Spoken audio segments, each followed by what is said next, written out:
My reason for wanting to talk to you today is the added weight in the news concerning the Islamic State, who we are now at war with.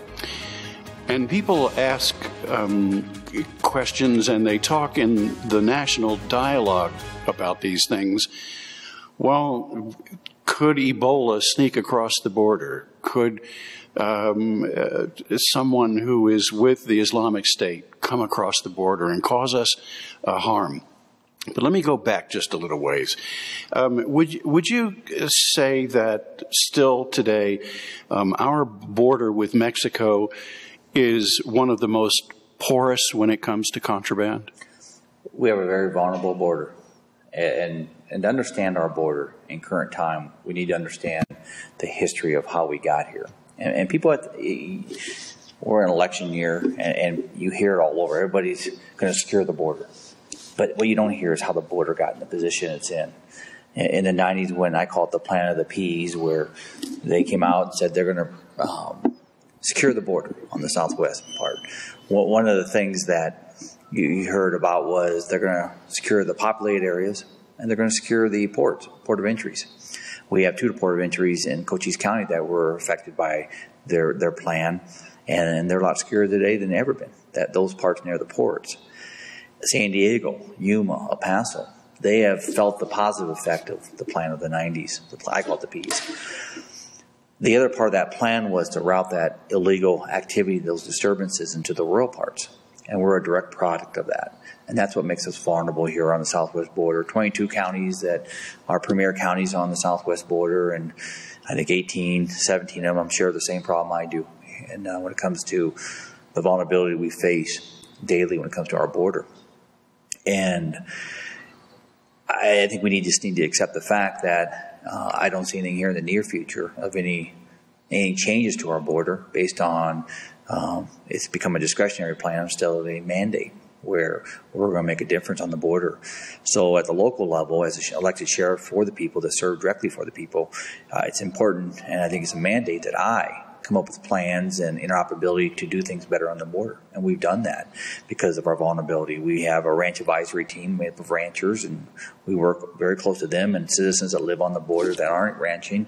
We also have working on a huge communication upgrade so we can talk directly to our citizens, our law enforcement officers, and we're going to reveal some more on that here in the near future. We also have leadership and collaboration at all 3 levels of government that we share intel. There's no more important time for us to be talking to all law enforcement from 3 levels of sharing our intel. What are they seeing? What are we seeing? And working together for a common cause. And that's the people here in Cochise County. And I truly feel that's working right now. It's not a perfect system. I don't know if it ever will be, but it's working to the best. I think it's worked in a long time. So this multi-million-dollar 10, 12 or so $1 million upgrades to the communication systems, especially between Sierra Vista and the Sheriff's Department, is an important aspect of improving the situation on the border. Yes, we're a very diverse county when it comes to our geography and our land, terrain, and there's parts of Cochise County we can't talk in. This is 2014, and there's still areas of the county that we can't talk to our deputies. And think about that. And we've had that happen where our new SABRE team, which is our new border team that works crimes nexus to the border, where they've been chasing mules with drugs on their back, and we have to disengage because we can't talk to them. And we don't want to put them in harm's way. So we need to fix those issues where we can talk to each other. And this multi-agency upgrade is an interoperability, hopefully built toward a regional plan where we're all on the same sheet of music instead of everybody standing alone doing their own thing.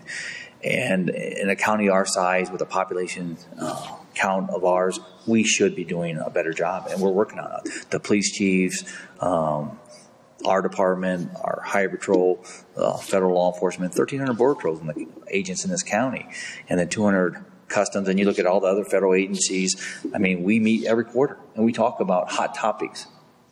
How we can do business better for the people we serve here. And it doesn't matter, the men and women of Border Patrol have a dangerous job. They really do. But they're working with us. The agents assigned to our border team that work for us, I mean, they do an incredible job to make a difference in this county just when it comes to border nexus crimes. This is the SABRE team. This is the SABRE team. How many people are on that team, roughly? 6 to 8. 6 to 8. Small team. They don't work 24/7 like a lot of people think. They're out there based on intel that's come through our ranch advisory team, which is a new team that works directly with the ranching, farming, and the citizens that live in the rural parts of Cochise County and directly on the border. So they gather information, bring it back to our op team, the SABRE team, and our community drug team, and they share this all the time. Do the ranchers tell you that they feel safer because they're part of the process? I don't know if they feel safer. They feel more involved. They feel that there is worth to what we're doing. There's a value to all the programs we put together, and now we have blended. We're not a sheriff's department of sworn officers and support staff. We're a sheriff's office that's community-based. And we think that's so important when it comes to the effectiveness and the efficiency part of how we do our job.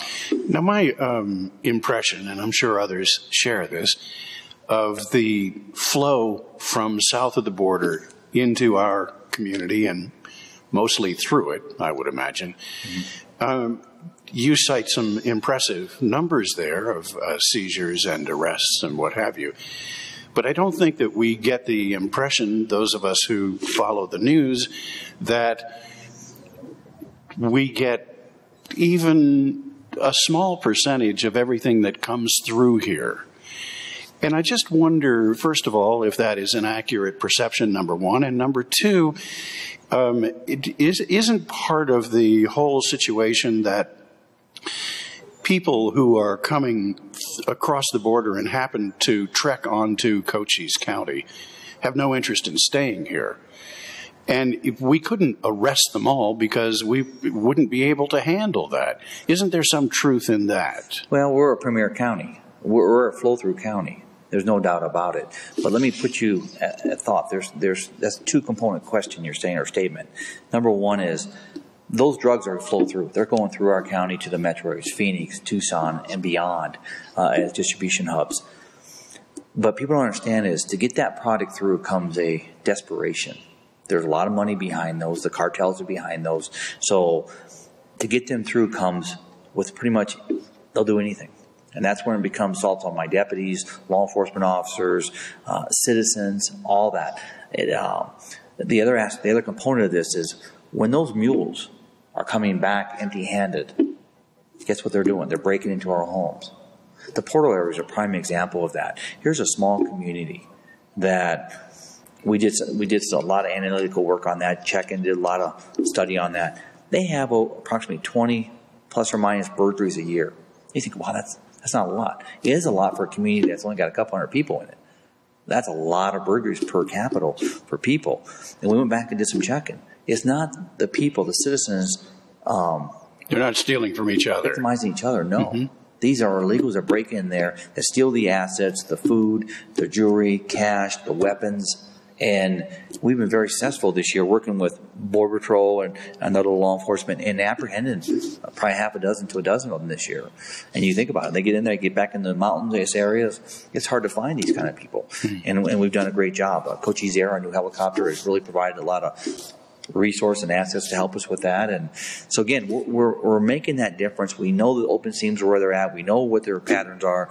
We're going to continue hitting that and hammering that and doing our part at the local level. And the more we do that and the more transparency we share with our community, the more that our citizens work with us, we can make a difference. And I can't control what they do in Washington, D.C. Now, the mules, they're relatively financed one way, but they're on their own coming home? Yes and no. That's a job, just like a truck driver. They take the product, they come back in their load. That is a job. And with that job comes a lot of things like a normal person in a job would have. Number one is the fear aspect of it. They're working for a very violent group. And so when they come back empty-handed, I mean, they can get some freebies on the way via our citizens. I find that appalling, but the bottom line is real. So we have put those programs in place for those reasons. And that goes back to a vulnerable border. It goes back to a vulnerable border that I'll continue being a voice for the citizen when it comes to what do we need to do when it comes to media requests to talk about the facts, not the entertainment value of it, but the facts of it, to include being on panels. I'm on 6 professional boards that speak directly to the border, and we'll continue doing that. But I can't control what Washington, D.C. does. I can speak, I can voice, I can influence, but what I can't control is what the people elected me to do is to provide a public safety element component to our community and involve them. Now, is it just reasonable to assume that a lot more traffic gets through than gets stopped? The unknowns will, you and I, Chuck. Are they really unknowns, though? Well, they're unknown because we don't have the numbers from me. I'm not a stat-driven person. But I can tell you this, and one of the report cards I get back and I feel is very important that not stat is how the people feel on the southwest border. Not just in Cochise County, but when I speak to my peer sheriffs along the southwest border, how their folks are feeling. And I'm telling you, some people say they're mad, some people say they're frustrated. I sum it up and say they're numb. They're numb to the fact that we're talking about the people now. The people. The people that live and should be enjoying the freedoms and liberties of living in America and making an honest day to live in, that now are placed in fear because they live in this part of the country. You know, you go back to only Iowa. Because maybe they haven't even had a bad experience, but because they're here, they're afraid. They know the vulnerabilities that they live within, and they've accepted that based on the fact that they're true Americans. They're here for the right reasons, and they're going to live under that Constitution umbrella that we're all provided. And I support that, and I'll continue to support them, support their needs, and provide safety to them. But is it frustrating? Because I didn't create this problem. Yes. This plan creates this problem in the 90s. Yes. And as long as, and I challenge everybody that runs for political office, you hear it, I'm going to secure the border. Hold them to those words. Yeah. Challenge them to those words. But we see that at campaign time. I'm going to secure the border. And I just even remember when Deaver ran and he supported a candidate for Congress, I think it was. And the candidate for Congress, and Deaver was in the ad with him, and the candidate for Congress said, "We're going to secure the border." And you just shake your head when you hear that because you know they're not. Sheriff Deaver did an awesome job standing for what he believed was right. And him and I were at this briefing back in the 90s together, and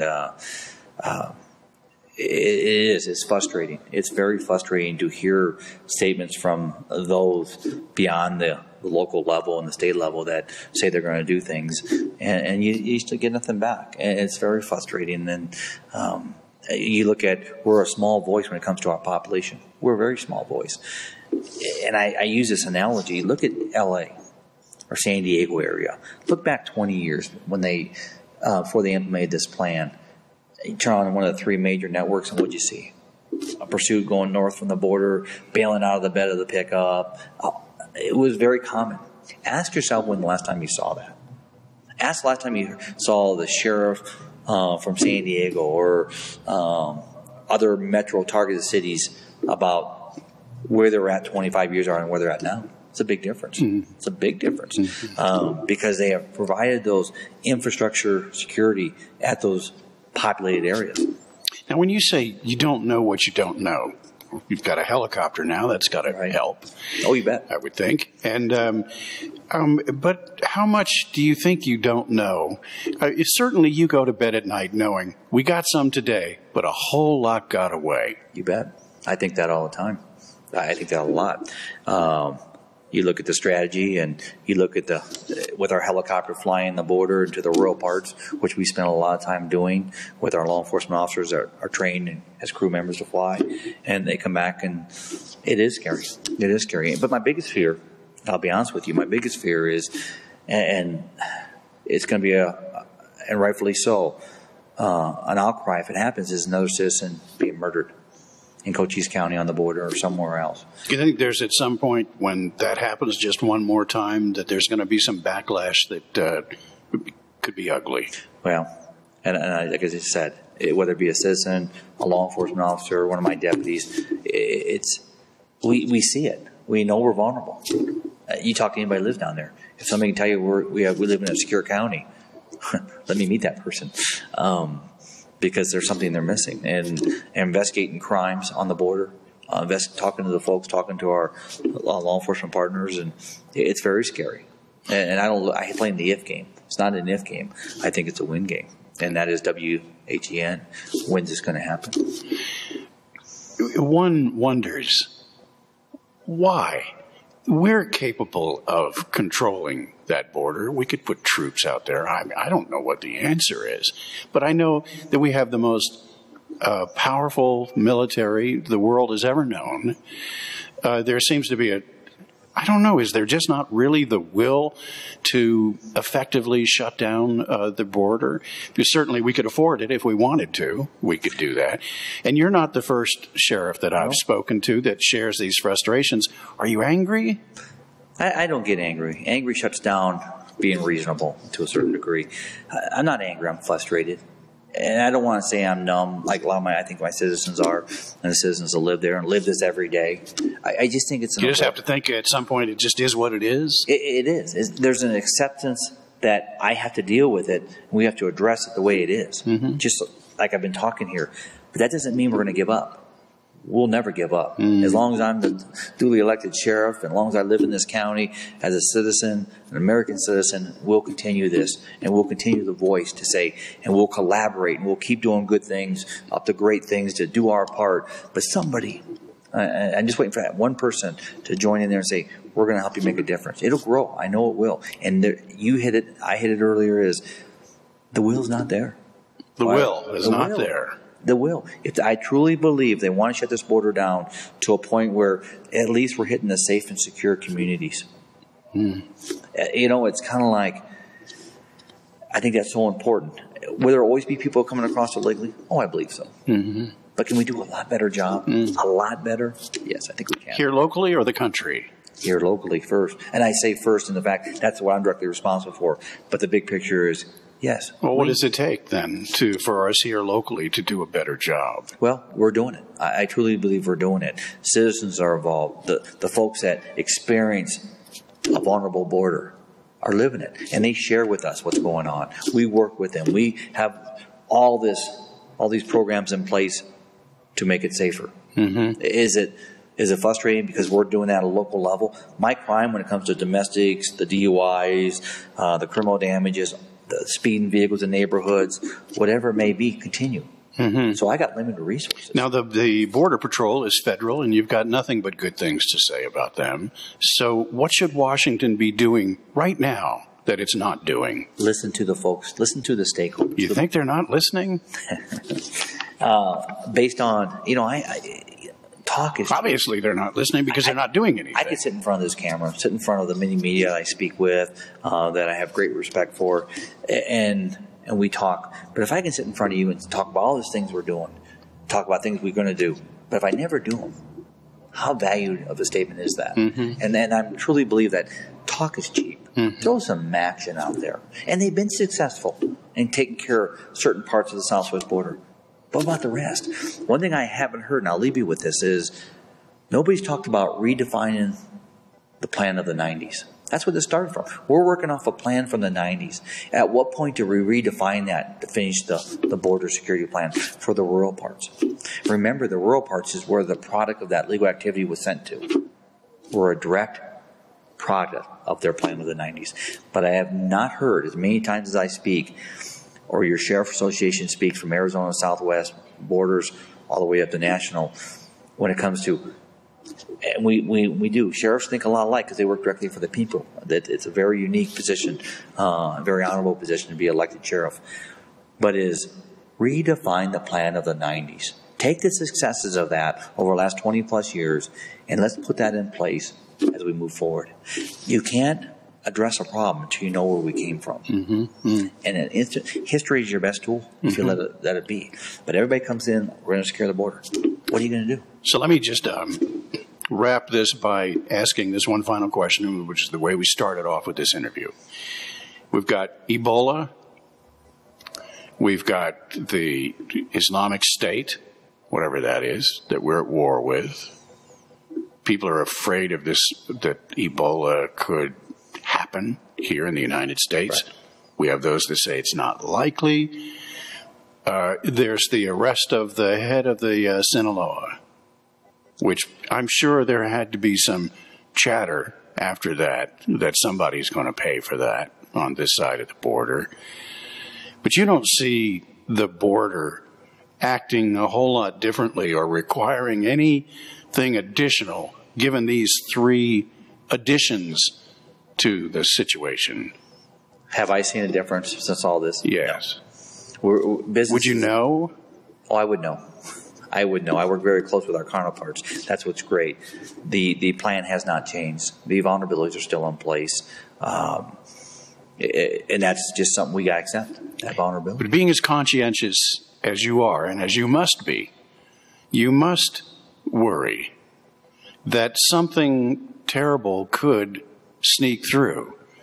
That even with today's news as it is, that there might even be a slightly greater chance that what does get through could be of greater danger than the danger that's been imposed on us in the past.